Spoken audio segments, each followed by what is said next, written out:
காய்க்கிற புலி தான் சொன்னேன். நான் பெண்கிறேன், நாயா மதிக்கிறேன். நாங்க மட்டும் நாயாவா மதிக்கிறோம்? ஏதோ பேசுறதுக்காக நான் பேசிட்டு இருக்காரு. நேரத்துக்கு நல்ல விவரமா பேசு. எனக்கு தான் அவ இல்லத்தரசி. நான் தான் அவளுக்கு இல்லத்து அரசன். நான் ஒருத்தர் எரிக்கிற மருந்து வளமா பேசிக்கிறீங்களா? உங்க ரெண்டு பேரும் யார் மாப்பிள்ளைன்னு தேர்ந்தெடுக்கக்கூடிய உரிமையை என் தங்கச்சியில ஒப்படைச்சிருக்கேன்.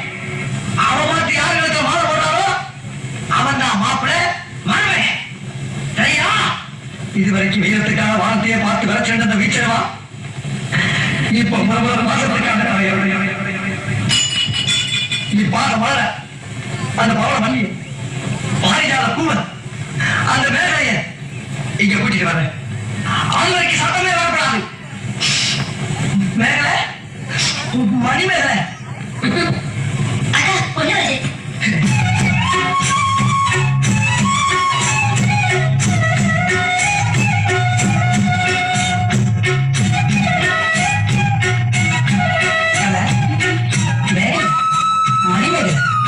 என்னடா வெக்கமா பிள்ளைங்க வந்து பாருடா பொத்தி பொத்தி வளர்த்த பிள்ளை மேக அதனால அதுக்கு வெக்க வெட்டி போகணும்.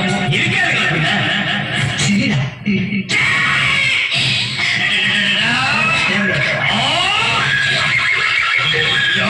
என்ன ஆச்சு பண்ணிட்டியடா? தங்கச்சி இந்த ரெண்டு பேரும் உனக்கு யாரை பிடிக்கும்?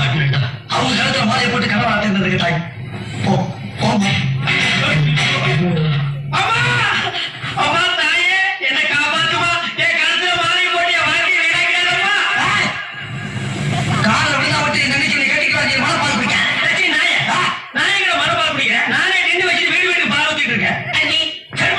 இப்ப நீ எதுக்கு அவன் அண்ணீங்க? நீங்க கட்டிக்க போறீங்க, பண்ணி தானே நானே கட்டிக்கிறேன். நான் ஒரு மோசமான தபால்காரன். நான் தபால் கொடுத்தா உருப்படவே உருப்படாது. நான் தண்ணி கொடுத்தா எல்லாரும் செத்து போயிடுவாங்க. மணியார பூரா அப்படியே அமைக்கிடுவேன். என்னால கவர்மெண்ட் ஜாப் ஆசை. அதனால வயசுல மூத்தவர் இந்த மண்ணியை பிறந்த வாடிக்கோ அவரை கட்டிக்க போறேன். அம்மா நான் ஒரு பேமானிமா, நான் ஒரு கோபக்குமா, நான் ஒரு சோமாரி, அம்மா நான் ஒரு கேப்பாரி, நான் ஒரு முள்ளமாரி, ஐயோ நான் ஒரு தெல்லவாரி, நான் ஒரு முடிச்சரிக்கி, இந்த ரெண்டு தெய்வங்களை யாச்சும் தெய்வத்துக்கு மாலை போட்டு நீயே தேர்ந்தெடுக்கிறாய்.